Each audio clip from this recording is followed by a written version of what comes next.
오늘 이제 대망의 욥기 32장부터 37장 공부하도록 하겠습니다.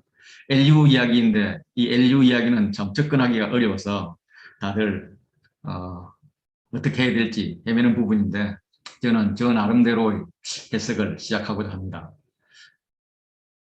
LU 이야기는 원래 하나님의 천상회의에서 이걸 법정이라고 본다면 법정에서 재판장이신 하나님과 검사 쪽인 사탄이 있고요. 그래서 피고인 욥이 진술을 하면은 검사 측의 대표인 엘리바스가 나와서 이야기하고 욥 이야기하고 또 친구가 이야기하고 욥 이야기하고 친구 이야기하고 욥 이야기하는 이런 논쟁이 사이클 1, 사이클 2, 사이클 3, 세 사이클로 갔습니다. 그리고 이제 마지막으로 욥이 제후변론을 하고 나서 그 다음에 이제 엘리후 연설이 나오는데 욥의 말하고 하나님의 말씀 요 사이에 들어가 있습니다. 그럼 이 사이에 들어가 있는 이 엘류 이야기는 어떤 목적이 있을까? 엘류를 부정적으로 보는 사람들은 하나님이 말씀하실 차례에 끼어들어와서 별로 에피소드 없는 그런 이야기를 막 하는 것도 길게 무려 6장이나 하죠. 그래서 욥이 하나님께 다가가는 것을 방해하고 있다. 지금 이 욥과 엘류의 이 대화 상황을 보면 기존의 신앙들이 다 깨지고 난 상태에서 이제는 하나님의 가르침을 통해서 새로운 질서가 도래해야 되는데 그래서 그걸 지금 기다리고 있는데 엘류가 지연시키고 있다. 그래서 사람의 말은 전혀 도움이 안 된다는 것을 확증시키는 것 외에는 역할이 없다. 이렇게 이야기를 합니다. 그런데 엘류의 역할을 긍정적으로 보는 견해는 사람의 말이 도움되지 않아. 이 말 한마디 하기 위해서 선지서 한 권 분량이나 되는 그 6장. 편지 한 권 하나 분량이죠. 그것도 긴 편지. 예. 그걸 넣어두었을 거라고 생각하지 않는다는 거죠. 그래서 성경에 6장이나 적혀 있는 것은 뭔가 역할이 있기 때문이다. 이런 생각이 있습니다. 저도 이제 이 생각에서 출발합니다. 그래서 지금 이 상황을 법정으로 이해한다면 검사 측의 최후 진술을 소발이 이제 해야 되는데 소발이 말을 안 하잖아요. 그렇게 이제 상황을 보면 빌답도 하다가 뭐 끌었듯이 짧게 이야기했고, 그럼 이제 소발로서는 도저히 욥의 상대가 될 것까지 않으니까 선수 교체를 하는 거죠. 근데 선수 교체를 하려고 그러니까 좀 시간이 필요했고, 그 기다리는 동안에 욥이 3번 이야기하는 거죠. 이야기하다가 아무도 없어. 그래서 욥이 또 풍자야 이야기하고, 그래도 안 나와. 또 욥이 풍자야 이야기하고, 요렇게 하고 나서 이제 엘리후가 준비가 되자 등장을 해서 이야기를 하는데 욥이 6장이나 이야기했단 말이지 하면서 나도 6장 이야기해야지 이렇게 길게 변론을 한다. 이렇게 보는 것입니다. 좀 더 긍정적으로 보면 지금 욥의 상태는 하나님에 대해서 아주 불만이 있어가지고 이렇게 기관차가 이렇게 폭주하는 이런 상태로 달려갑니다. 그런데 이제 하나님과 가만히 놔두면 부닥친다는 거죠. 그래 그 사이에서 탁 들어와가지고 잠깐 좀 생각하자. 그래서 하나님에 대해서 좀 더 넓게 이해할 수 있도록 욥의 사고의 폭을 넓혀주는 역할을 한다. 이렇게 보는 겁니다. 구조를 보면 친구들 욥을 비난하고 그러고 나서 하나님이 얼마나 정의로우신지 이야기하고 욥을 비난한 다음에 선하신 하나님을 이야기합니다. 32장, 33장을 이렇게 보면 이런 구조로 되어 있고요. 하나님은 정말 사람들에게 말하고 싶다. 꿈을 통해서도 말씀하시고 징계를 통해서도 말씀하시고 천사를 통해서도 말씀하신다.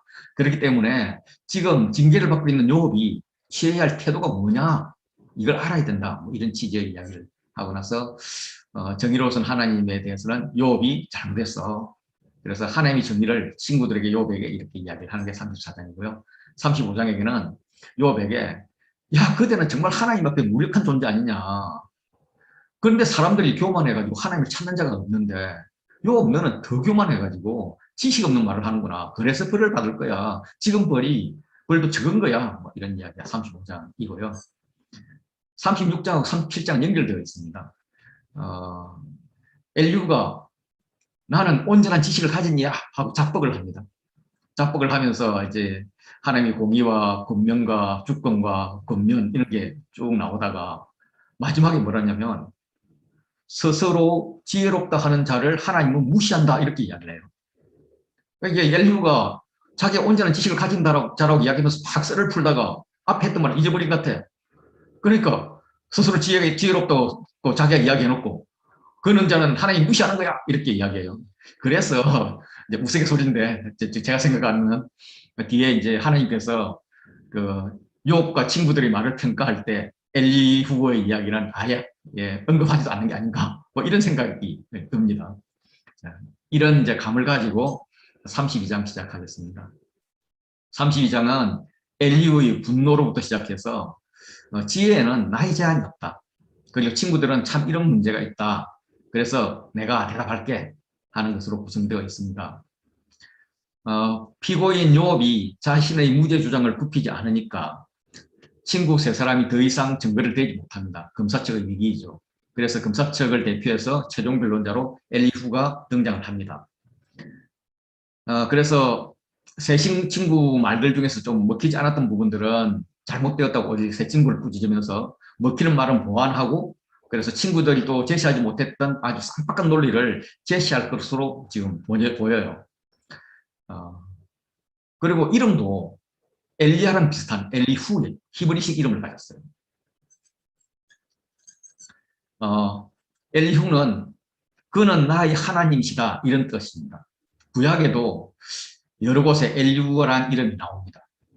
예를 들면 사무엘상 시작할 때 사무엘의 아버지 엘가나, 엘가나의 아버지 할아버지가 엘리후. 그리고 다윗 때도 다윗이 시글락에 갔을 때 사람들이 모여 들어왔어요.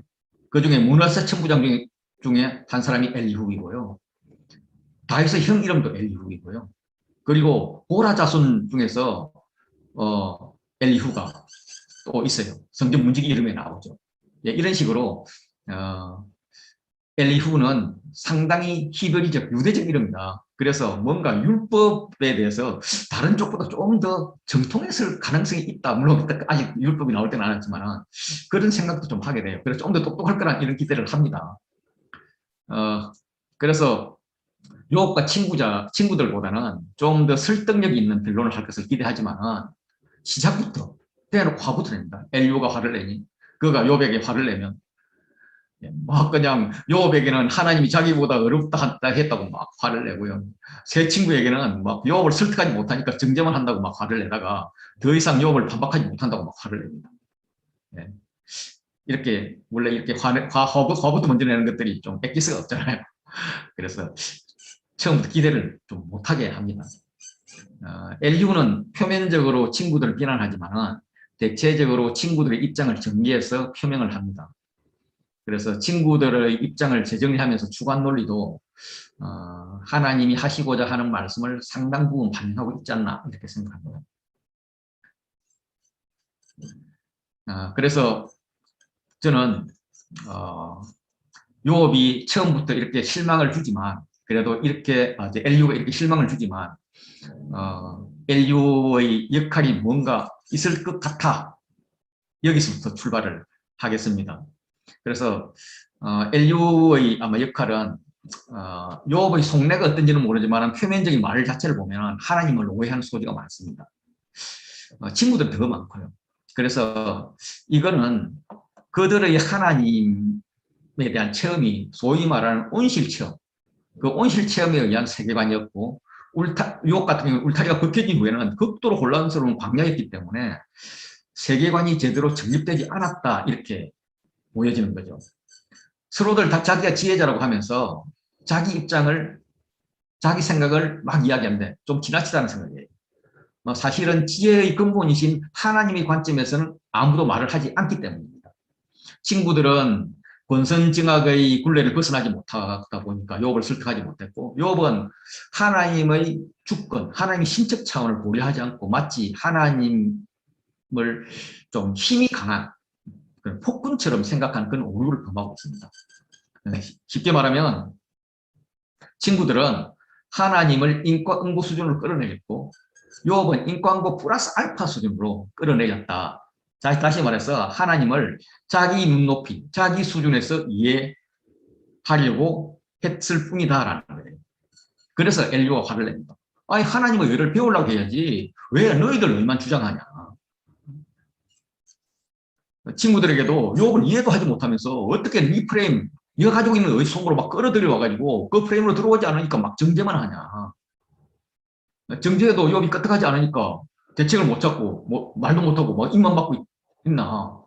그러면 지금부터라도 공부를 해야지. 뭐 이렇게 이야기하는 게 아닌가라고 저는 이제 느끼면서 시작을 합니다. 물론 이렇게 말하는 인류의 세계관도 사실은 그 나물의 그 밥이지만 그래도 우리가 이걸 읽으면서 세계관을 넓히는데 양념 역할을 하고 있다. 이렇게 생각을 하는 거죠. 그래서 인류의 이야기를 들으면서 욥은 어떤 깨우침을 가졌을까? 내가 욥이 되어서 이걸 기대하면서 나에게 하시는 세미한 음성을 듣는 그런 시간이 되면 좋겠습니다. 엘리후는 자기는 연수하고 욥과 세 친구들은 연로해서 의견을 감히 내놓지 못했다. 그런데 중요한 것은 이야기를 들어보니까 나이 많고 연륜 많은 자가 지혜를 가르칠 것이라고 생각을 했는데 그렇지 않더라. 결국 뭐가 중요하느냐면 중요한 것은 전능자의 숨결이다. 하나님의 영이 사람에게 깨달음을 주신다라는 것입니다. 그래서 하나님 주시는 지혜를 받고 깨닫는 자가 지혜자인 것이지 어른이라고 지혜롭거나 노인이라고 저기를 깨닫는 것이 아니다. 다시 말해서 욥과 세 친구는 하나님이 주시는 지혜가 없었다는 겁니다. 자신의 눈으로 하나님만 봤지 하나님의 입장에서 물어보고 배우지 않았다는 거죠. 반면에 엘리후 자신은 하나님의 숨결, 하나님의 영이 자신의 영을 특지한 지혜자이다 라고 내세우고 있습니다. 이거는 지금도 나이와 연륜을 무시하지 못하잖아요. 나이나 연륜이 지혜의 상징이었던 그 시절 그런 육체적인 시간적인 연륜이 아니라 영적인 연륜이 누가 많은가 이게 지혜의 척도이다 이렇게 말하면서 기존 가치관의 기준을 확 무너뜨려 버립니다. 그래서 젊은 자신이 의견을 말하겠다고 합니다. 지혜자로서요. 네. 엘리후는 이 논쟁에서 모든 사람이 공감할 수 있는 어떤 새로운 측면을 이야기할 것처럼 하나님의 영을 끄집어냈고 독자들의 기대를 확 높여놓습니다. 엘리후는 당신들의 말에 어떤 설계가 있나 하고 친구들의 말들에 귀를 기울이고 기다렸지만 말을 들어보니까 욥의 말을 이겨서 대답하는 자가 없다라고 이야기합니다. 그러면서 당신들이 말하기를 우리가 진상을 파악했으나 정확하게는 우리가 지혜를 발견했으나 그러면서 지혜를 발견했다는 사람들이 욥은 인간이 다룰 수 없고 그를 추궁할 자는 오직 하나님뿐이다 이렇게 말하는데 그렇게 발뺌하지 말라는 거예요. 그럼 당신들 이론이 뭔가? 여기에 대해서도 그 이론을 제기하지 않으니까 본인도 친구들의 이론으로 욥에게 대답하지 않을 거라는 겁니다. 다시 말해서 엘리후는 자신의 이론으로 자신의 방식으로 지금 논박을 할 것이다. 그랬더니 아니 권선징악이 아닌 새로운 또 이론이 있단 말이야. 욥을 제압할 뭐 이렇게 하면서 그들이 놀라서 더 이상 대답하지 못합니다. 그래서 이제 대답하지 못하고 있으니까 엘리후가 그걸 바라만 보고 있다가 더 기다리지 못하고 이제야 내가 말을 하겠다라고 이야기를 하는 것입니다. 엘리후는 본격적으로 자신의 이론, 자신의 의견을 제시하겠다고 했습니다. 자신이 하고 싶은 말이 얼마나 많은지 마치 새 포도주를 새 부대에 넣어서 이렇게 봉했는데 얘가 발효되어서 막 부대가 커지는 이런 것 같다고 이야기합니다. 그래서 말을 하지 않으면 터질 것 같고 말을 하라고 영이 막 압박을 하고 말을 해야만 가스가 좀 빠져나갈 것 같이 그렇게 시원할 것 같아서 말을 하겠다고 이야기합니다. 그리고 자신은 결코 사람을 의식하지 않고 사람에게 영광 돌리지 않겠다. 자신은 아침하지 않는다. 아침하면 하나님 죽여도 좋다. 뭐 그러면서 이제 이 말은 뭐냐면 나는 정말 누구의 입장에 기울이지도 않고 공평하고 적절한 말을 할 것이다. 이런 결론입니다. 굉장히 길죠. 다짜고짜 화를 내더니 그 다음에는 아주 긴 서론을 가지고 자기 합리화를 하는 사람입니다. 이런 사람들이 모르는 게 있죠. 자기가 아첨하는 사람이 아니라 마이크만 잡고 나면 예의가 없어지는 사람이다. 이런 걸 모르죠. 그래서 일단 마이크를 잡고 나서는 할 말 못할 말 가리지 않고 막 퍼붓는 거죠. 덮어붙는데 본론 빨리 들어가지 대놓고 화만 내고 막 아직도 서론이 끝나지 않았습니다. 33장도 서론입니다. 욥이여 내 말을 들으라 하면서 욥이 하나님을 비판하지만 하나님께는 주권이 있다. 하나님은 말씀하시고 막 거듭 말씀하시는데 사람들이 안 들어. 그래서 하나님께서는 꿈을 통해서 징계를 통해서 천사를 통해서 말씀하시는 거야. 다 목적이 있는 거야. 그렇기 때문에 너는 이때에 취해야 할 태도가 있어. 그러니까 내 말을 들어. 이런 이야기를 하면서 아직도 들으라 하면서 이제 34장부터 본격적인 이야기를 하는 거죠. 그래서 33장을 다시 한번 보면 욥에게 들으라 라면서 변론으로 초대합니다. 내가 입을 여니 내 혀가 입에서 말하는 거. 어때요? 방언할 때 느낌 아니세요? 엘리후는 입만 열었는데 누군가의 힘에 이끌려서 혀가 말한다는 거예요.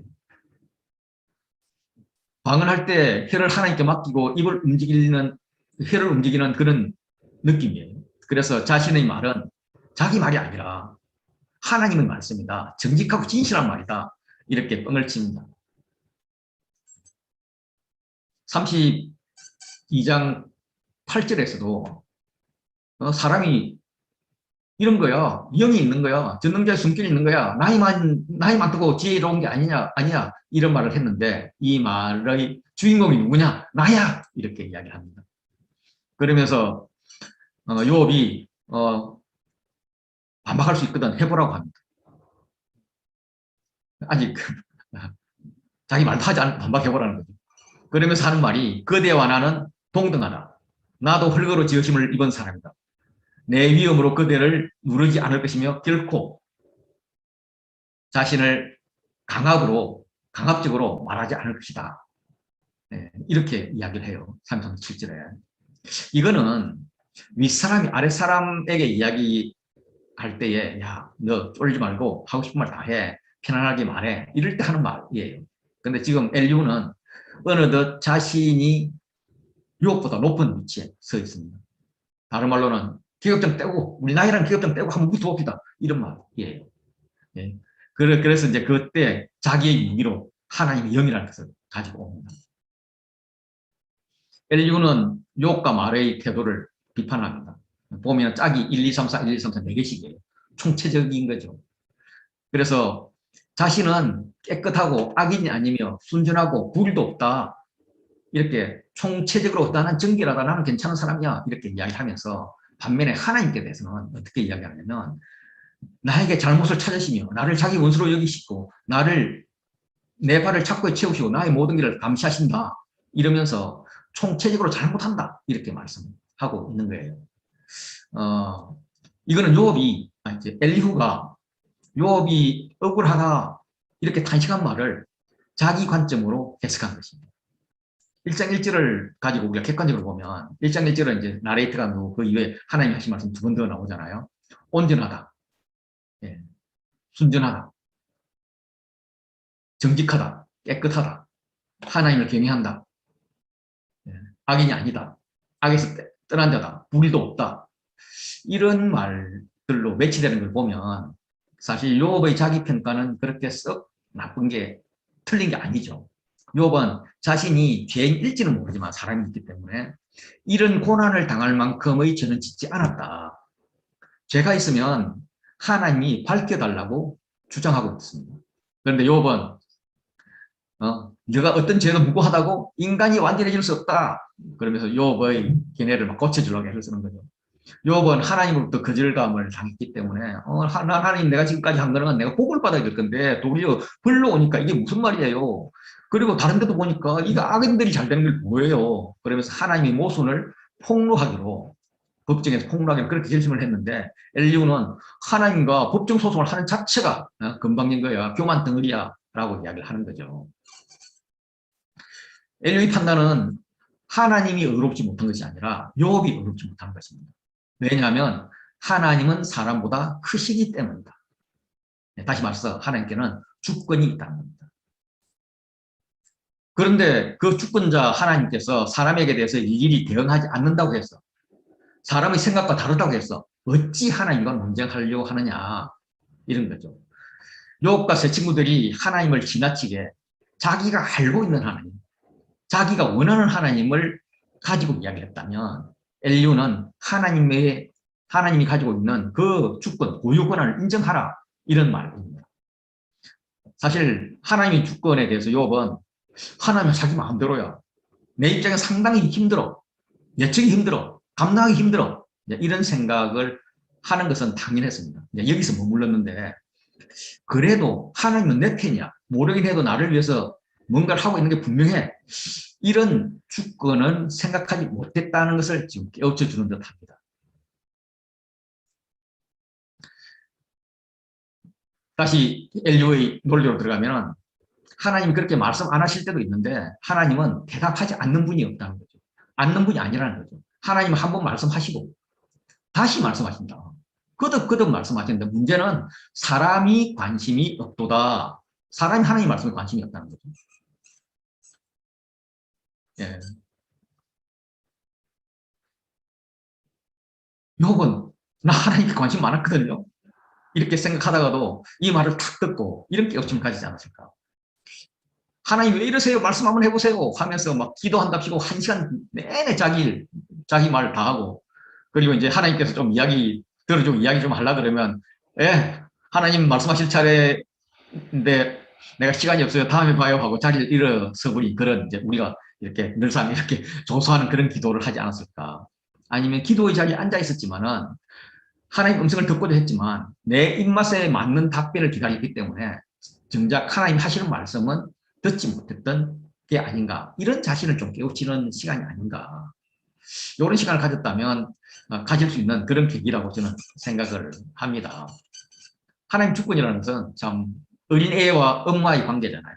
애는 사탕 주세요, 사탕 주세요 하고 울고 때를 쓰지만은 엄마는 이빨 쓰면 안 돼. 예. 너무 달라들면 이 녀석이 한 대 때릴 수도 있는 거잖아요. 예. 벌을 줄 수도 있는 거고. 이런 마음을 모르는 거죠. 그래서 하나님은 자기 마음대로다. 예. 그게 괴로울 때는 이야기할 수 있어요. 그렇지만 그 속에는 하나님의 주권은 나를 위한 것이다. 나에게 가장 좋은 것이다. 그래서 지금은 내가 이해할 수 없지만 이런 식으로 나가야 된다는 거죠.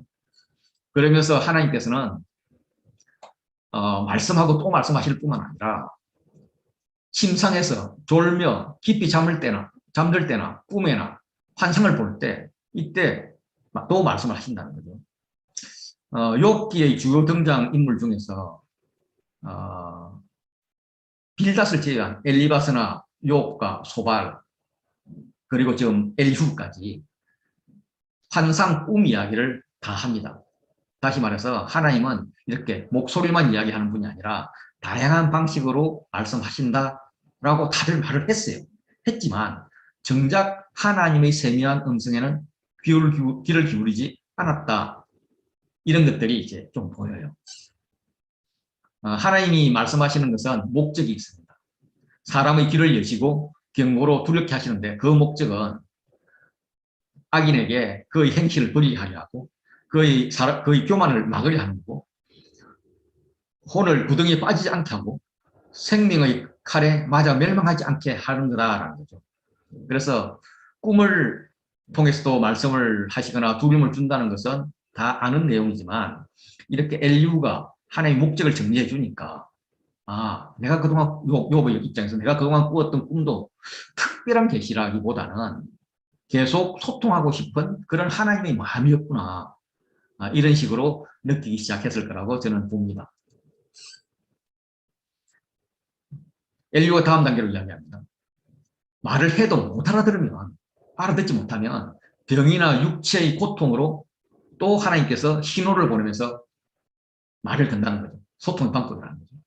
병상의 고통과 뼈가 널수심으로 징계를 받나니 음식을 싫어하고 별미를 싫어하는 이 입맛도 없어지는 이런 상태로 만들어 버려. 그런데 그것은 하나님께서 내랑 이야기 좀 하자 이런 이야기야. 이런 겁니다. 그런데 그렇게 해도 깨닫지 못하고 그냥 아파요, 싫어요, 뭐 이렇게 이야기한다면 더 강하게 신호를 보낸다는 거죠.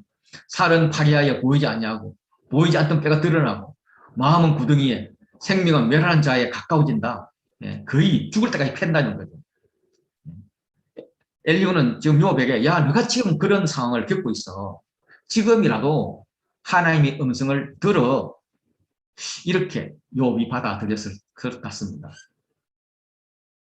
또 천사를 통해서도 말씀하신다는 거죠. 고통을 당하는 자에게 하나님께서는 피할 길을 주시는데 중보하는 천사를 주셔서 그의 정당함을 증언하게 하신다. 수호천사의 개념이 이때 욥의 시대 때부터 있었던 것 같아요. 그래서 이 중보하는 천사는 하늘로부터 온 천사일 수도 있고 지금 엘리후 자신을 말할 수도 있습니다. 이런 일천천사 가운데 자신이 중보자로 택해졌다. 욥의 중보자로 왔다. 그래서 내가 지금 너를 진단하고 그의 죄를 깨우치고 회개하게 함으로써 하나님께서 욥을 불쌍하게 여겼어. 구덩이에서 건져서 구덩이에 내려가지 않게 그렇게 하고 대속물을 줄 것이다. 이렇게 말을 합니다. 그러면서 너 엘리후의 말 잘 들으면 너의 피부병이 낫고 살은 청년보다 더 부드러워지고 젊음을 회복할 것이다. 이렇게 이야기를 하는 거죠. 결론은 하나님의 천사를 통해서도 사람을 통해서도 모든 방법을 통해서 말씀하시는데 말씀의 목적은 긍휼을 베푸시는 거고 회복하기 위한 것이다 라는 겁니다. 그래서 고통 가운데서 욥이 취해야 할 태도는 지금 하나님께서 말씀하시고 말씀은 안 들었고 그 다음에는 약한 병으로 징계를 하셨고 그래도 안 들었고 이제 강한 징계를 하시는데 이때 취해야 될 태도는 하나님과 기도해야 된다. 기도하면 소통하면 일방적인 부르짖음이 아니라 묻고 듣는 기도를 하면 하나님께서 은혜를 베푸시고 기쁘게 주실 것이고 얼굴 보게 하실 것이고 공의를 회복하실 것이다 라는 겁니다. 너는 공의가 무엇인지 알게 될 거야. 기도하면 다시 말해서 득도 하게 될 거야. 구원받게 될 거야. 이런 말이죠. 그래서 너는 노래해야 돼. 사람 앞에 노래하기를 내가 범죄하여 옳은 것을 그르쳤지만 내게 무익하였구나. 내게 무익하였구나는 이제 하나님께서 나는 범죄해서 이렇게 하나님께 영 잘못했지만 하나님은 나에게 벌을 주지 않았다. 이런 말이에요. 이런 분명히 이상하겠죠. 죄를 벌하시지 않으셨다. 이제 이런 새 노래를 해야 돼. 구원의 감격을 노래해야 돼. 이제 이렇게 이야기하는 거죠. 그러면서 이제 구덩이와 생명의 빛을 이렇게 강조합니다. 구덩이는 어둠이고 죽음이죠. 생명은 생명의 빛으로 지금 연결되고 있습니다. 그래서 하나님의 은혜를 받은 자는 하나님이 내 영혼을 건지사 구덩이에 내려가지 않게 하셨으니 내 생명의 빛을 보겠구나. 이런 감사와 기대와 감탄의 노래를 해야 하게 된다는 거죠. 하나님께서 이 모든 일을 계속 반복해서 하시는 것은 그들의 영혼을 구덩이에서 이끌어내서 생명의 빛을 그들에게 비추려 하십니다. 이것이 살리는 것이 구원이 하나님의 목적이다. 이렇게 이야기를 하고 있습니다. 그러면서 내가 말하리라. 내가 지혜로 가르치리라. 이렇게 이야기를 합니다. 아직 본론 안 들어갔다는 말이에요. 이제 본론 들어가겠습니다. 34장부터. 드디어 본론을 시작하는데 먼저 욥의 잘못을 이야기를 합니다. 지혜 있는 자들아 내 말을 들으라 하면서 욥 잘못을 까발려요. 그리고 이제 친구들에게 하나님의 정의를 이야기합니다. 총명한 자들아 내 말을 들으라 이렇게 이야기하죠. 욥에게도 만약 너에게 총명이 있거든 그러면서 하나님의 정의를 이야기합니다. 그러면서 욥의 잘못을 이야기하면서 회개를 촉구하고 정죄하는 것이죠.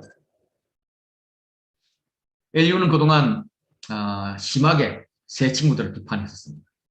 그런데 지금은 이제 지혜 있는 자들아 내 말을 들으며 지식 있는 자들아 내 귀를 기울이라 이렇게 하면서 친구들이 지혜 있는 자, 지식 있는 자들이라고 인심을 팍팍 쓰고 있습니다. 이제 혹자는 이제 이 토론을 하는 중에 주위에 구경꾼들이 모여들었다. 그 사람들을 지혜 있는 자, 지식 있는 자라고 한다. 아니면 이런 재판이 벌어지는 공동체 내에서 욥의 사건을 재판할 자격이 있는 자들을 여겨지는 그런 자들을 향해서 말하는 거라는 거죠. 뭐 배심원 정도 되겠죠. 어쨌든 지금 엘리후는 이 글을 읽는 독자들, 우리들을 의식하면서 자기가 우리들을 지혜 있는 자로 불러주면서 자기 편으로 지금 끌어들이고 있습니다. 욥도 배제하지 않겠죠. 욥, 너가 지혜 있는 자라면 내 말을 듣고 동의해 알았지. 뭐 이런 말입니다. 다시 말해서 자기의 말은 자기의 논리는 합리적이고 객관적이라는 주장을 지금 하고 있는 겁니다. 사람이 입이 음식물의 맛을 분별한 같이 귀가 말을 분별한다 이렇게 이야기를 해요. 그래서 내가 말할 거니까 분별해봐라 말입니다. 욥도 이렇게 귀가 말을 분간하지 아니하느냐 이런 말을 했죠. 그래서 지혜 있는 자들이 분별해야 될 것은 우리가 정의를 가려내자. 정의입니다. 정의. 이 정의는 다른 말로는 무엇이 선한가, 무엇이 선한가, 무엇이 정의인가를 귀가 있으면 이제 듣고 분별해보자라고 이제 엘리야가 제안을 합니다. 그러면서 이제 욥을 비판하는데 욥은 이런 잘못을 했다라는 거죠. 내가 의롭지만 하나님이 의도적으로 내 의를 부인하셨다. 욥은 그런 말 그동안 했었죠. 막 하나님 나를 억울하게 하시고 막 그냥 그물로 나를 에워싸셨다. 뭐 이런 걸 알아야 된다. 막 이런 걸 이야기했죠. 두 번째, 내가 정당함에도 거짓말쟁이를 했다. 요 정당함이라는 단어는 요 의로우나 같은 미시파트입니다. 같은 단어인데 이렇게 따로 다르게 번역을 해놨네요. 욥은 그동안에 막 하나님 나는 결코 거짓말하지 않는다. 왜 이렇습니까? 나는 거짓말하지 않습니다. 이제 이런 말을 했습니다.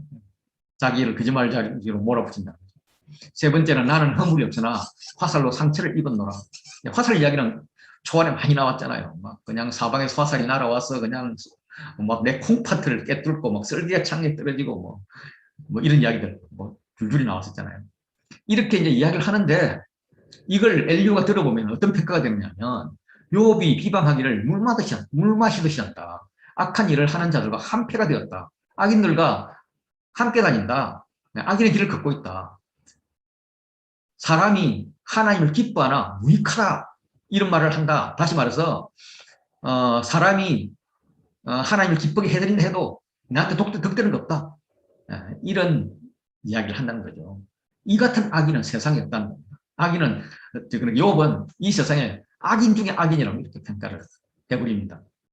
그렇게 욥의 잘못을 나름대로 해석을 한 후에 그러므로 너희 총명한 자들아 내 말을 들으라 하면서 독자들에게 이야기를 합니다. 친구들에게 이야기하는 거죠.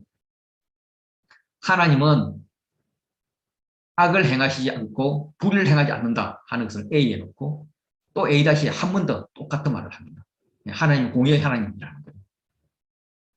이런 말들은 친구들도 많이 했었죠. 그리고 중심에 사람의 행위를 따라 갚으신다. 각각 그 행위대로 받게 하신다. 권선징악 논리잖아요. 이건 뭐 계속 인과응보 권선징악은 친구들이 해왔던 주장이죠. 요 두 가지를 일단 이야기를 하고 나서 만일 그런데 하나님이 악을 행하지 않았는데도 행위를 따라 갚는 것 같이 하는 것이 이 욥에게 만일 적용이 안 된다면 그 다음에 세 번째 법칙이 있다. 그 세 번째 법칙이 뭐냐면 누가 그 땅을 그에게 하나님께 맡겼느냐? 누가 온 땅을 그에게 맡겼느냐? 아니 스스로 창조한 자고 스스로 맡은 자이다. 하나님이 주권이 있다 하면서 하나님이 주관하신다라는 걸 강조하는 거죠. 그래서 세 번째로는 공의와 건선징악에 맞지 않으면 하나님이 주권을 생각하라는 거죠. 그래서 하나님의 통치법칙은 공의와 건선징악과 하나님의 주권인데 이 중에 가장 중요한 것은 하나님의 주권이다라는 거죠. 엘리야가 이런 의도로 말을 했는지 안 했는지 사실 몰라요. 모르지만 이렇게 쭉 읽어보니까 우리한테는 그렇게 느껴지는 거죠. 이제 어쨌든 하나님의 주권에 대해서 우리가 힌트를 얻을 수 있습니다. 그렇다면 욥이 점점 하나님의 주권에 대해서 묵상을 하는 시간을 가지게 되지 않았나. 그동안에 욥이 하나님 주권을 생각하지 않은 건 아니죠. 그런데 그 하나님 주권을 생각했던 것은 옛날에 복 줄 때는 복 줘서 감사하고 지금 고난을 줄 때는 어떻게 하나님 그렇게 파괴적이십니까? 이러면서 생각을 했는데 이제는 점점 자신과의 관계적으로 이야기를 하면서 그래 하나님과 대화가 필요해 친밀함이 필요해 이렇게 시작하면서 이제 그동안에 내가 말만 했는데 이제는 하나님 음성을 좀 들어야 되겠다. 이렇게 변하지 않았을까 이런 생각을 합니다. 3, 4, 6절은 이제 하나님의 정의를 이제 욥에게 이야기하는데 만일 내가 총명이 있거든 이라고 하면서 단수로 이야기를 해요. 단수로 한다는 것은 그동안에 이제 여러 사람들 지혜 있는 자들아 총명 있는 자들아 이렇게 불렀다면 친구들을 불렀다면 이제는 욥을 지정해서 말을 합니다. 또 다른 말로는 욥 너는 지금까지 총명이 없었어. 지금부터라도 나한테 배우고 총명을 가져. 뭐 이런 말이 되겠죠. 17절은 하나님이 정의를 미워하시는 분이라면 주권자가 될 수 없다는 거죠. 다스리는 자가 될 수 없다는 말이죠.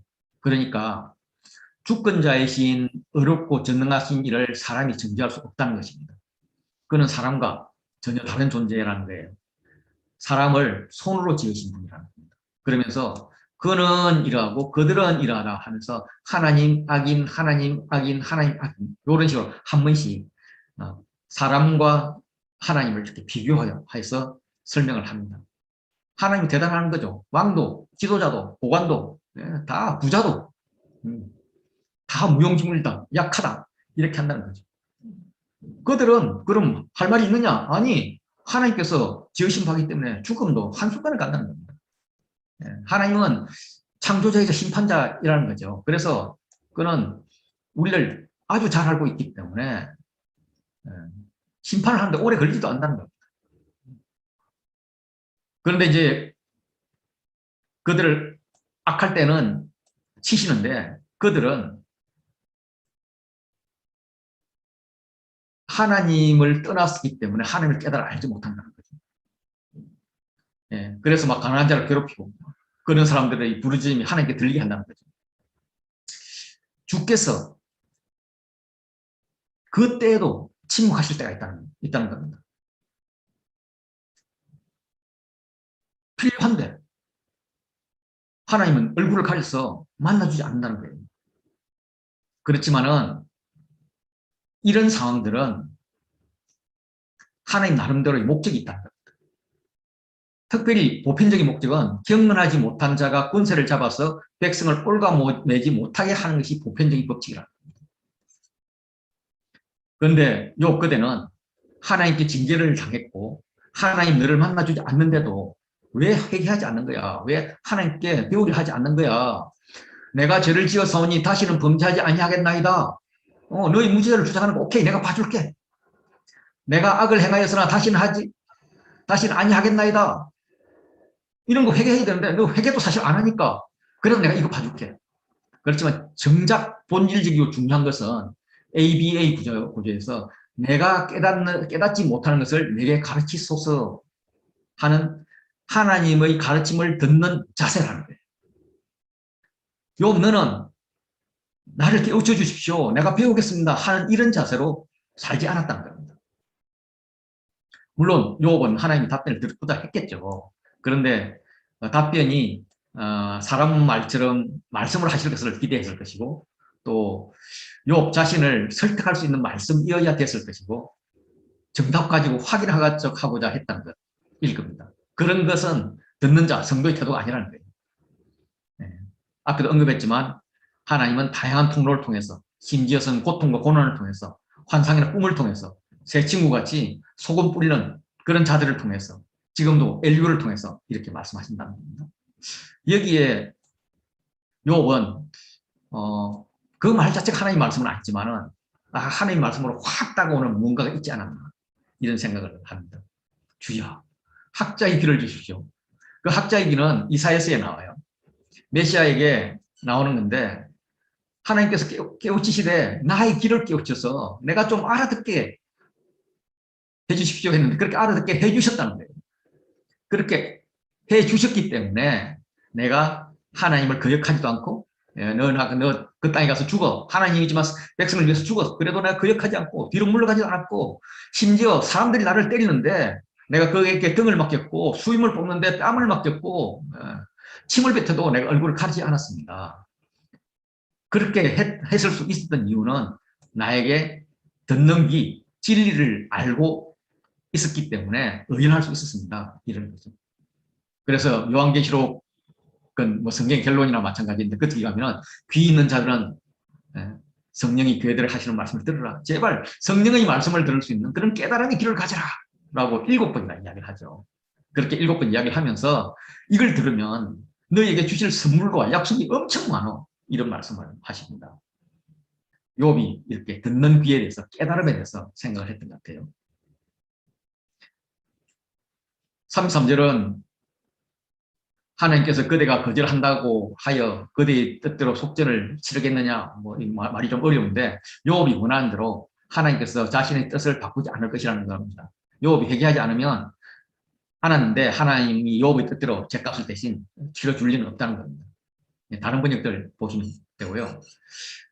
뭐 이렇게 이야기를 해도 욥이 대꾸하지 않았던 것은 너 말은 대꾸하기 싫어 이런 문답이 아니라 개인적으로 깨우침에 대해서 하나님의 주권에 대해서 깊이 묵상에 들어갔지 않았을까 이런 생각이 듭니다. 엘리후는 욥의 잘못을 더 심하게 이야기하죠. 너희들 내 말에 동의할 거야 하면서 욥은 아주 무식하게 말하고 지혜롭지 못하고 그래서 끝까지 조사를 받아야 되고 욥의 대답은 악인 것 같고 막 죄를 짓고도 반박한다. 우리한테 주먹질도 하고 조롱한다. 막. 하나님 거역하는 말을 많이 한다. 막 이렇게 고발을 해도 욥은 괜찮아. 그런 소리가 계기가 되어서 내가 하나님 음성을 깨우친다면 하나님께서 내 길을 깨닫게 해준다면 듣는 길을 주신다면 괜찮아. 그러고 묵상하지 않았을까 싶습니다. 35장으로 가겠습니다. 네, 욥을 적극적으로 비난합니다. 너는 하나님 앞에서 무력한 존재야. 사람들이 하나님을 찾지 않는 것은 교만해서 찾지 않는 것인데 교만해서 찾지 않는 것인데 욥 너는 더 교만해. 그래가지고 오히려 하나님께 뭐라 해? 너는 벌을 받을 거야. 네, 이런 논리입니다. 엘리후가 이제 34장까지 욥을 죽은 범죄자로 몬 다음에 35장에서 욥에게 질문을 던집니다. 그대는 이것을 합당히 여깁니다.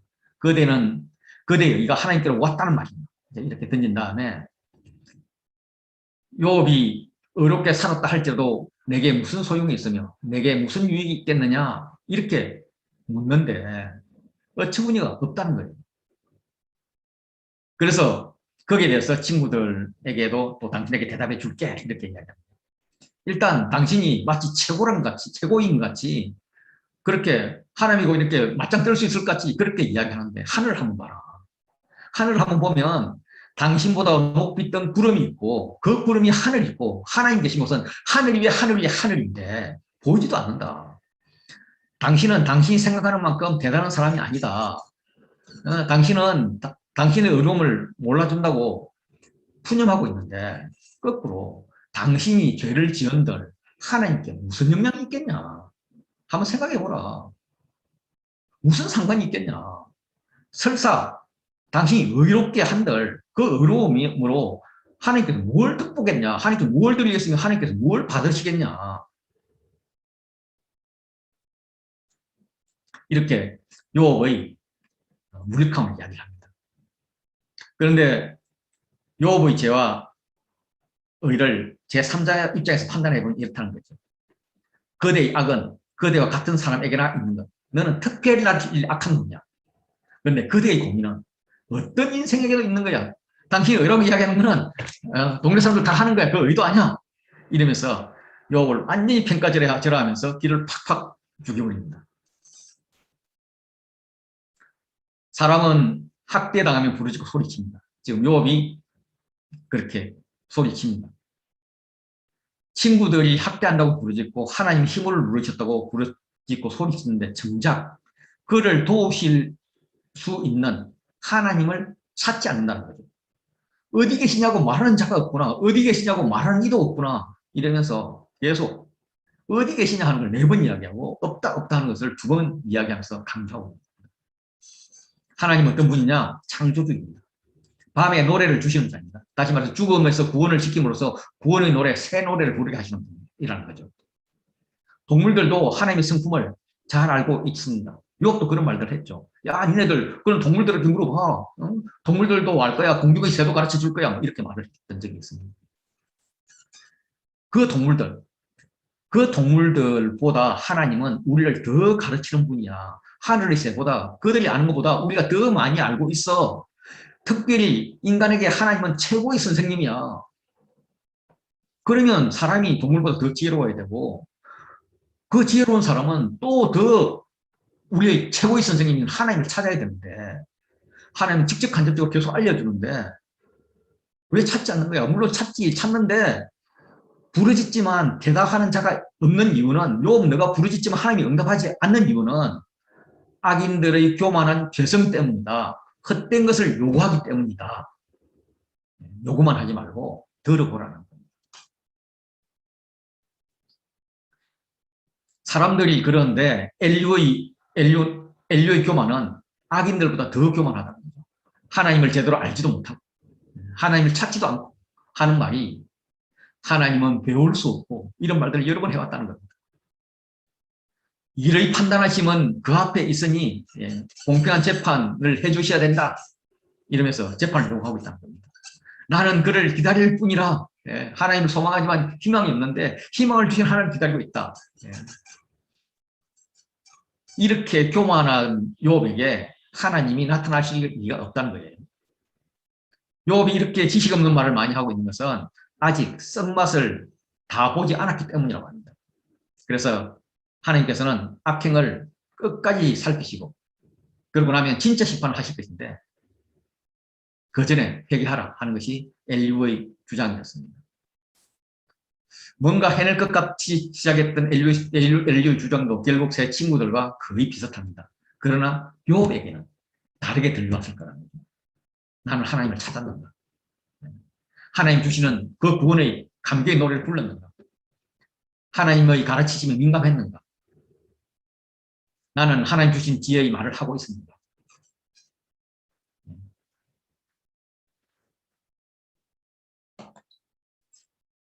36장으로 가겠습니다. 36장부터 7장은 제가 연결된다고 말씀을 드렸고 그 중에서 36장은 하나님의 공의와 욥의 근면, 하나님의 주권과 욥에게 근면, 그리고 하나님의 신비한 능력이 있는데 여기까지 36장이고 그 이후에 이제 요 능력을 보고 엘리후가 깨달았어. 그 하나님의 신비한 능력을 보고 욥 너도 깨달아. 이제 이런 문맥에서 여기까지 설명을 드릴게요. 엘리후는 욥이 욥밖에 막 질타를 하는데 꼼짝도 안 하잖아요. 아마 욥은 나름대로 묵상하고 있었겠죠. 이 사람이 내 말을 듣는 거야 안 듣는 거야 불안했던 것 같아요. 그래서 자기 말에서 권위를 실으려고 애를 씁니다. 내가 하나님을 위하여 아직도 할 말이 많음이라. 내가 하나님 말씀 전해줄게 하나님을 이렇게 들먹입니다. 내가 뭔데 지식을 얻고 뭔데 지식은 하늘의 지식이죠. 나를 지으신 이에게 의를 돌려보내리라. 온전한 지식을 가진 이가 그대와 함께 있느니라. 이러면서 나를 잠깐 용납해라. 내가 그대에게 보리니 이렇게 이야기를 합니다. 내가 하나님 편에서 이야기를 좀 더 해줄게. 이런 이야기를 계속합니다. 왜 이렇게 자신은 거짓말이 아니고 온전한 지식이라고 이렇게 이야기하느냐 하면은 자신의 말에 하나님의 권위를 빌리려고 이렇게 애를 쓰는 이유는 자신의 말에 권위가 없기 때문이죠. 자신은 교만하기 때문입니다. 이제 이 이후에 이제 A, B 이렇게 하나님 공의와 근면이 이어지는데 하나님은 큰 힘을 갖고 계시지만 흠없는 사람을 멸시하지 않으십니다. 그래서 아무도는 이제 의인, 흠없는 사람이죠. 그는 지혜가 무궁하지만 악인을 살려두지 않고 무궁하셔서 악인을 살려두지 않고 고난받는 자의 공의를 베푸십니다. 이런 일들을 하시는 분이라는 거죠. 그래서 왕들과 함께 왕에 앉혀서 존귀하게 한다는 거죠. 베드로전서 2장 9절 너는 택한 족속이요. 이 말씀 생각나죠. 왕 같은 제사장이라. 예. 그러면서 36장 8절부터는 또 다른 관점으로 족쇄에 매이거나 환란의 줄을 얽힌 죄인도 외면하지 않으시고 그들의 소행과 악행과 자신들의 교만 행위를 알게 하시고 그들의 길을 열어 교훈하게 하시고 명하여 죄악에서 돌이키게 하는 분이다. 지금 내가 너에게 죄악에서 돌이키라 하는 것은 이렇게 주는 교훈은 하나님이 지금 하시는 거야. 이렇게 이야기하고 있습니다. 엘리후는 생명의 길과 죽음의 길을 제시를 하죠. 그러면서 만일 순종하여 섬기면 하나님께서는 형통한 날을 보낼 것이며 즐거운 해를 지내게 할 것이다. 그런데 순종하지 않으면 칼에서 망해서 지식 없이 죽을 것이다. 이렇게 이야기합니다. 고난에 대해서 마음이 경건하지 않은 자들은 분노를 쌓고 하나님이 속박할지라도 도움을 구하지 않는데 그 결과는 그들의 몸이 젊어서 죽고 생명은 남창과 같이 요절할 것이다 라고 이야기합니다. 그렇지만 하나님이 이렇게 공고하게 만드시는 이유는 공고한 자를 그 공고에서 구원하시기 위한 것이다. 학대할 즈음에 그의 귀를 여시기 위한 것이다. 너 귀가 열렸니? 지금 내가 대언한 하나님 말씀 듣니? 이런 거죠. 욥은 귀가 열리면서 엘리후의 말을 듣는 게 아니라 그동안의 경험을 통해서 하나님 하신 말들을 되뇌이고 있을 것 같습니다. 지금 하나님은 욥을 회복시키려 하고 있다면서 욥에게 이제 어쩌면 상처에 소금을 뿌릴 수도 있는데 욥은 마음이 조금 넓어져 있죠. 그한테 너가 이렇게 앞으로 잘해줄 거야. 상에 기름진 것을 놓을 것이야. 이러면서 마치 더 좋은 것을 주기 위해서 지금 고난을 당하고 있다. 이런 뉘앙스로 이야기를 하는데 욥은 여전히 묵상하고 있습니다. 그걸 보고 이제 엘리후가 하는 말은 욥 너는 하나님께서 이런 계획을 갖고 있음에도 불구하고 하나님이 호의를 거부하고 여전히 회개하지 않고 법정 소속을 계속함으로써 결국은 법정 소속에 패한 자가 될 텐데 패하면 벌이 예비되어 있어. 그래서 더 큰 고난이 올 거야. 그 고난이 오면 조심해야 될 것이 있어. 그러면서 분노하지 않도록 조심해라 라고 이야기합니다. 왜냐하면 너는 경건한 자가 아니거든.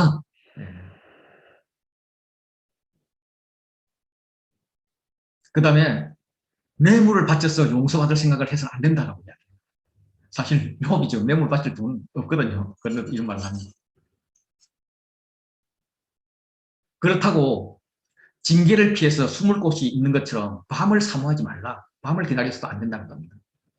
이 밤은 범죄를 가능하게 하는 그런 어둠이죠. 그 밤에 너는 끌려가서 죽을지도 모른다.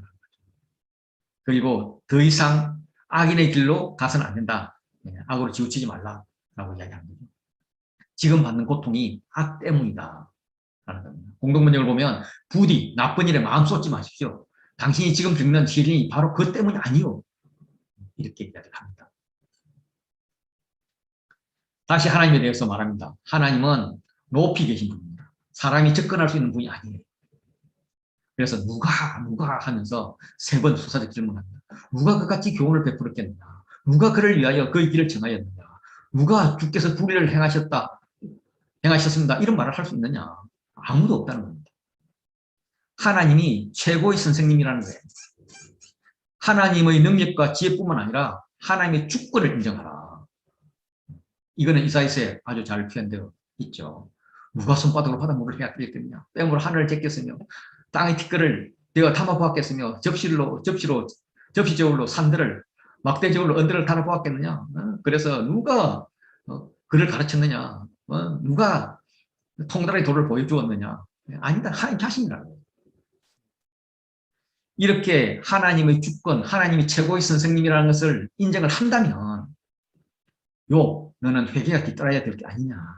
물론 엘리후가 말하는 건 아니지만 그렇게 언어에 포함되어 있다고 생각을 합니다. 그래서 욥이 해야 될 일이 있습니다. 지금 해야 될 것은 그대는 하나님께서 하신 일을 기억하고 높이라, 찬양하라는 거죠. 잊지 말라. 왜냐하면 인생이 모든 사람이 그 일을 찬송하였기 때문이다.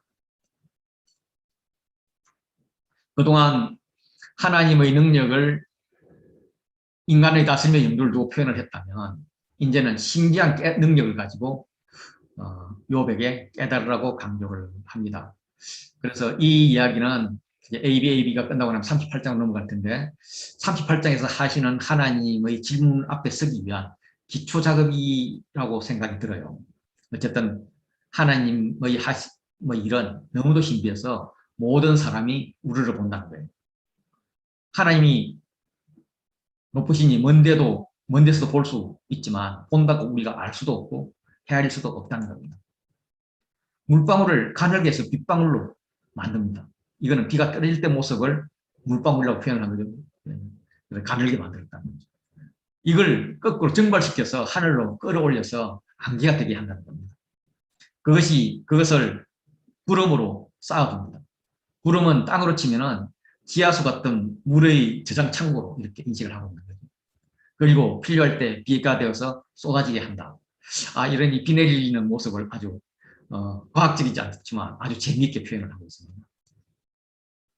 그러면서 이 겹겹이 쌓인 구름과 그 장막의 우레소리를 누가 능히 깨달으랴. 아무도 깨달을 수 없다는 거죠.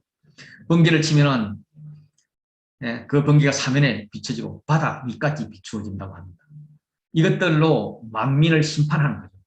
만민을 심판하는 건데 또 다른 측면은 농사를 도와서 음식을 풍성하게 해준다는 겁니다. 그러니까 지금 하나님 지금 하시는 일은 때로는 나에게 해로워 보이지만 그게 나에게 이로운 건지 모른다는 거죠. 결과를 지켜봐야 된다는 거죠. 이 번개도 번개불을 손바닥 안에 감추시고 있다가 관역대에 번쩍해서 막 이렇게 들어쓰는 그런 자유자재로 이렇게 번개도 다루신다는 겁니다.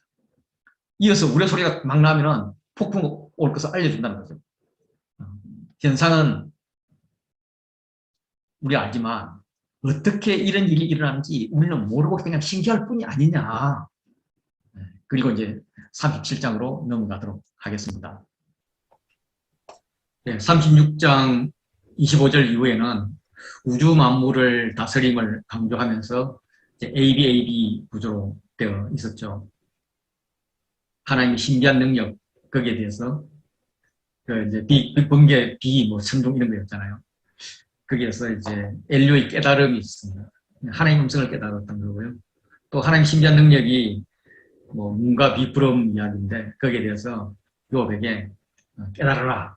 그대는 아느냐라고 이야기를 합니다. 그러면서 결론으로는 그 밝은 빛을 아무도 볼 수 없다. 전능자를 우리가 찾을 수 없다. 하나님께는 두려운 위험이 있다. 그렇기 때문에 그를 경외해야 된다. 스스로 지혜롭다고 하지 말라라고 결론을 내립니다. 엘리후는 36장에서 물방울에서 출발해서 안개, 구름, 비, 천둥, 폭풍을 만드는 그 하나님의 오묘함, 신비함을 가지고 경외감으로 들어갔습니다. 그 경외감으로 들어가가지고 욥이 깨달았던 것은 마음이 떨려서 그 자리에서 흔들렸다는 거죠. 그러면서 깨우치는 것은 이것이 하나님의 음성이었다. 하나님의 음성, 곧 그 입에서 나오는 소리, 그 소리를 천하에 펼치시며 음성을 바라시며 위험찬 소리로 음성이 들릴 때 몰라하는 음성을 내시며 이런 걸 발견했다는 거죠. 물론 이 음성이 천둥의 다른 표현이라고 볼 수 있지만 저는 하나님께서 하신 음성이 똑똑히 들렸다고 받아들였습니다. 그 소리를 천하에 펼치시며 땅 끝까지 이르게 하신다는 거죠. 번개가 멈춘 후에 천둥 소리가 들리는 것을 그 음성으로 천둥을 치시며 번개를 멈추게 하신다. 이런 표현을 해가면서 하나님의 음성, 거기에 대해서 강조를 하고 있습니다. 그 하나님의 신비한 능력은 눈을 명하여 내리게도 하시고 또 적은 비뿐만 아니라 장마비도 내리게 하신다. 실제로 보면 그가 모든 사람의 손에 표를 주시어 모든 사람이 그가 지으신 것을 알게 하려 하심이라. 이거는 눈이나 비가 내리면은 사람들의 손이 하던 일을 멈추고 하나님 하시는 일을 보게 된다. 이런 의미입니다. 짐승들도 땅 속으로 들어가서 문비를 피한다고 합니다. 하나님이 하시는 일을 자신이 생각할 수 있는 모든 상상력을 동원해서 지금 엘리후가 표현을 하고 있는데 폭풍이든 추위든 하나님이 보관하는 처소가 있고 보내는 도구가 있다고 생각하고 있습니다. 폭풍은 하나님의 밀실에서 나오고 추위는 북풍을 타고 온다고 그렇게 표현을 해요. 북풍은 하나님 계신 북방산에서 오는 바람의 개념입니다. 하나님은 입으로 얼음을 얼게 하시고 물줄기 넓이를 조정하시고 구름에 습기를 실으시고 번개로 구름을 흩어지게 하신다는 거예요. 결론은 이런 것 저런 것 다 상상을 동원해서 이야기를 하는데 결론은 뭐냐면 하나님은 비구름 이런 것들을 감싸고 두신다는 겁니다. 그래서 그 비구름들이 할 일을 조정하신다는 거죠. 그는 모든 자들에게도 명령하신다는 겁니다. 그 목적은 다양합니다. 혹은 징계를 위하여 사람을 위한 거죠. 혹은 땅을 위하여 자연에게 하는 거죠. 혹은 긍휼을 위하여 사람에게 하신다는 거죠. 모든 것에는 하나님의 의도가 있습니다. 번개를 쳐서 무언가 파괴했다 싶으면 그게 징계로 인해서 벌을 내린 것인가? 그래서 파괴한 것인가? 그렇게 보는데 또 다른 편으로는 땅을 위하여 가라앉힘으로써 문태하게 한다는 거죠. 농사를 잘 짓게 한다는 거죠. 그래서 다른 이유가 있는지 모른다. 사람은 당신은 모른다는 거죠. 그러나 시간이 지나면 알게 된다. 깨우칠 수 있는 게 있다는 겁니다. 모르는 사람도 많겠죠.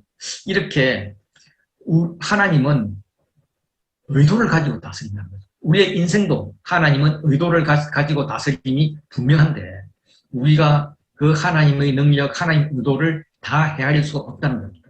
그래서 지금 우리가 해야 될 자세는 모든 것을 하나님이 주관하신다 하는 걸 인정하고 하나님 이래야 됩니다, 저래야 됩니다, 잘했습니다, 잘못했습니다 이렇게 헤아리고 불평하는 것은 안 되고 그래서 하나님 하실 때 내가 감당할 수 없거든 내가 내가 내 힘으로 하려고 했던 일을 멈추고 하나님께서 하시는 일을 지켜보라는 겁니다. 어떤 목적을 가지고 하시는지, 왜 하시는지, 그것이 나에게는 어떤 의미가 있는지. 14절에 요업이여 이것을 듣고 가만히 있어서 하나님의 오묘한 일을 깨달으라 라고 이야기를 합니다. 엘리후는 자신이 하나님이 최고의 선생님으로 하나님을 최고의 선생님으로 모셨듯이 요업도 최고의 선생님으로 모시고 배우라는 것입니다. 자신이 천둥번개를 보고 하나님 음성을 깨달았듯이 요업도 자연의 현상을 보고 하나님의 오묘한 일을 깨달으라는 겁니다. 그러면서 어떤 것을 그대가 아느냐 하면서 거듭 질문합니다. 그대가 아느냐? 그대가 아느냐? 그대가 아느냐? 그대가 할 수 있겠느냐? 답할 수 없는 질문을 던집니다.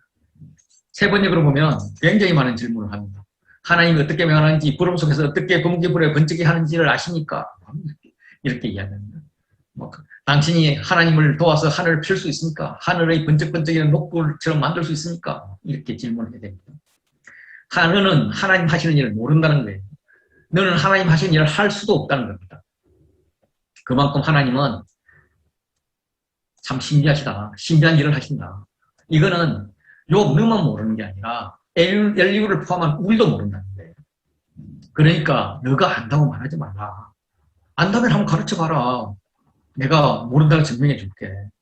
그래서 하나님께 하고 싶은 말 다 말하는 건 아니다. 그한테 배우려는 자세를 가져야지 따지려는 자세는 옳지 않다는 것입니다. 그렇게 따지다가는 삼킴을 당할 것이다.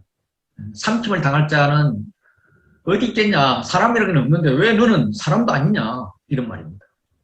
눈에 보이는 자연현상을 하나님이 어떻게 해서 이루어지게 하는지도 모르면서 어떻게 인간을 다스림에 있어서 하나님이 어떤 역할을 하시는지 다 아는데 잘했니 못했니 이러지 말라는 거죠. 그래서 요업이 깨달아야 할 것은 하나님 하신 일을 보면서 하나님 뜻을 찾는 것이지 자신에게 불리하다고 불평불만 아무 말 하는 것이 아니다 라고 이야기합니다. 폭풍우나 천둥 번개가 사람에게 두려움을 주기 때문에 그걸 보고 싫어요 이런 거 보내지 마세요 라고 하면 하나님이 들어준다고 치자. 그래서 하늘이 구름 한 점 없이 말끔하게 하시면 좋을 것 같냐 라고 묻는 거죠. 21절 보시면 그런즉 바람이 불어 하늘이 말끔하게 되었을 때 그 밝은 빛을 아무도 볼 수가 없느니라. 그때는 빛이 너무도 밝아서 아무도 볼 수가 없다는 겁니다. 아무도 해를 정면으로 바라볼 수 없다는 그런 말이죠. 이런 자연에서 오는 빛보다 하나님의 인재를 통해서 오는 빛은 더욱 강력합니다. 하나님 계신 북쪽에서 황금 같은 빛이 나오고 하나님께서는 두려운 위험이 있습니다. 자연의 빛보다 더 밝기에 아무도 볼 수 없다는 겁니다. 아무것도 볼 수 없다는 겁니다. 하나님 우리가 찾을 수 없다는 겁니다. 그의 권능이 지극히 크고 정의나 공의가 그 크신 으로 인해서 사람들에게는 절대로 굽힘을 당할 수가 없다는 거죠. 그래서 하나님은 정의로 다스리는 일을 누구와도 어떤 사람과도 타협하지 않는다는 겁니다. 그래서 사람이 할 수 있는 것은 단지 하나님이 하시는 일 그것을 보고 경외하는 거라는 거죠. 그렇지 않고 스스로 지혜롭다고 하는 모든 자는 하나님께서 무시하고 그냥 자기 하실 일을 한다는 거죠. 그러면서 요업이 지혜창고에서 했던 말로 마무리를 합니다. 그러므로 사람들은 그를 경외하고 그는 스스로 지혜롭다 하는 모든 자들을 무시하느니라. 지혜창가의 마지막에 보라 주를 경외하는 지혜요 악을 떠난 명철이다 라는 말을 했었죠. 엘리후의 말 자체는 요업도 알 수 있는 수준이고 또 그렇다고 또 해결책이 되지도 못했습니다. 그러나 엘리야의 말은 요업에게 많은 묵상거리를 주었다고 생각합니다. 요업은 이걸 통해서 세계관이 넓혀지고 하나님의 말씀을 받아들일 준비를 하게 됩니다. 정리를 하면 엘리야의 이야기는 욥과 하나님 사이에 들어가 있습니다. 엘리야의 이야기는 어떤 목적이 있을까? 욥 친구 이렇게 말을 하는 그 구조에서 세 친구들의 의견을 심화시켜서 욥을 회개하는 것을 목표로 할 수도 있는 것 같습니다. 또 하나님 말씀 직전에 배치되었다는 측면에서는 욥에게 하나님의 현현을 준비하게 할 수도 있을 것 같습니다. 이 엘리야의 이야기를 부정적으로 보는 사람들은 하나님 말씀하실 차례인데 끼어들어와서 별 엑기스 없는 말도 엑기스 있는 이야기도 없으면서 이렇게 길게 이야기함으로써 욥이 하나님께 다가서는 것을 방해하고 있다는 거죠. 이 관점에서 보면 처음에는 특별한 영적 통찰력을 이야기하는데 가만히 들어보니까 뭐 이미 다른 사람들이 이야기한 거더라. 엘리바스의 변론에도 이런 말들이 나왔더라. 이런 거고. 고통을 통한 참교육을 이야기하는데 그 이야기는 이미 다른 친구들이 또 이야기했더라. 엘리후의 창조자 묵상도 친구들의 말과 뭐 그렇게 큰 차이가 없었어. 그래서 엘리후의 결론은 하나님의 지혜인데 이것도 욥이 지혜 창에서 다 이야기했잖아. 그렇기 때문에 엘리후의 말은 더 이상 욥에게 설득력 있는 가르침이 되지 못한다. 엘리후는 자신의 주장과는 달리 어떤 새로운 빛도 욥과 친구들에게 주지 못했다. 이런 게 부정적인 관점입니다. 제가 보려고 노력했던 관점은 그러나 이런 부정적인 용도라면 구태여 6장이나 길게 적혀 있을 리가 없다. 세 친구와 진배 없는 말을 통해서도 욥의 하나님을 다가가는데 사용된 욥의 사고와 세계관을 넓히는데 시발점이 된 부분들이 있다. 친구들이 말할 때 느끼지 못했지만 엘리후가 다시 언급함으로써 욥이 묵상하는 시간을 가질 수 있을 법한 말들이 있다. 이렇게 봤습니다. 첫 번째로는 나이, 즉 연륜이 지혜의 상징이었던 시절에 육적인 연륜이 아니라 영적인 연륜이 누가 많은가가 지혜의 척도라 그렇게 이야기하면서 기존의 가치관을 무너뜨렸습니다. 나이의 역전은 전통적인 지혜에서 중요하게 여기는 가치가 역전된 것입니다. 이것은 연장자들의 능력 부족 때문이 아니라 그들이 가지고 있는 세계관의 한계 때문이라는 거죠. 그래서 새로운 지혜, 새로운 체계가 들어와야 된다는 거죠.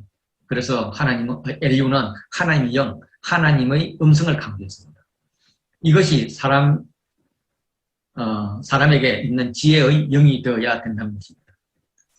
두 번째로 욥기의 주요 등장인물 중 빌닷을 제외한 네 사람은 꿈 이야기를 합니다.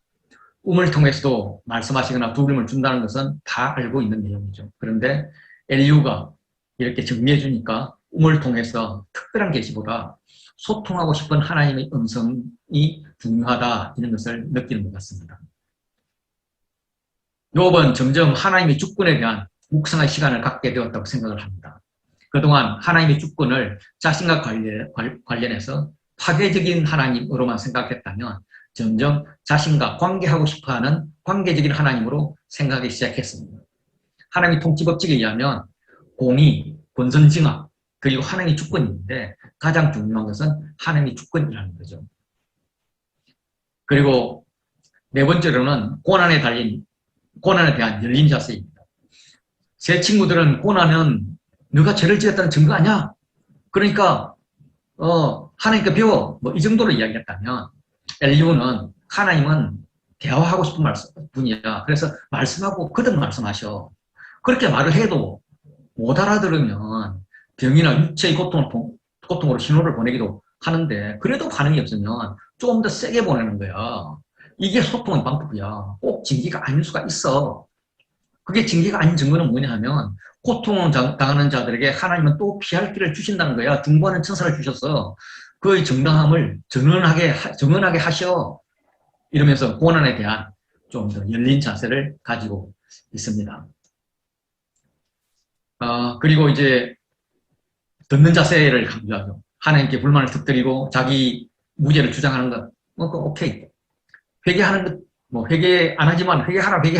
회개하는 것도 중요해. 그런데 그것보다 더 본질적이고 중요한 것은 내가 깨닫지 못하는 것을 내게 가르치소서 하는 말씀을 듣는 자세이다. 이런 이야기입니다. 그리고 하나님 음성을 반복합니다. 그동안 욥은 자기 말만 했습니다. 그리고 자기가 듣고 싶은 말만 들었습니다. 이제는 하나님이 하시는 말씀을 들을 준비를 합니다. 그래서 욥이 깨달아야 할 것은 하나님이 하시는 일을 보면서 하나님의 뜻을 찾는 것이지 자신에게 불리하다고 불평불만 아무 말이나 하는 그런 것이 아니라는 거죠. 일시적으로 이해가 되었다 하더라도 이해가 되지 않더라도 어떨 때는 우리가 천국 갈 때까지도 이해 못할 그런 일들도 있죠.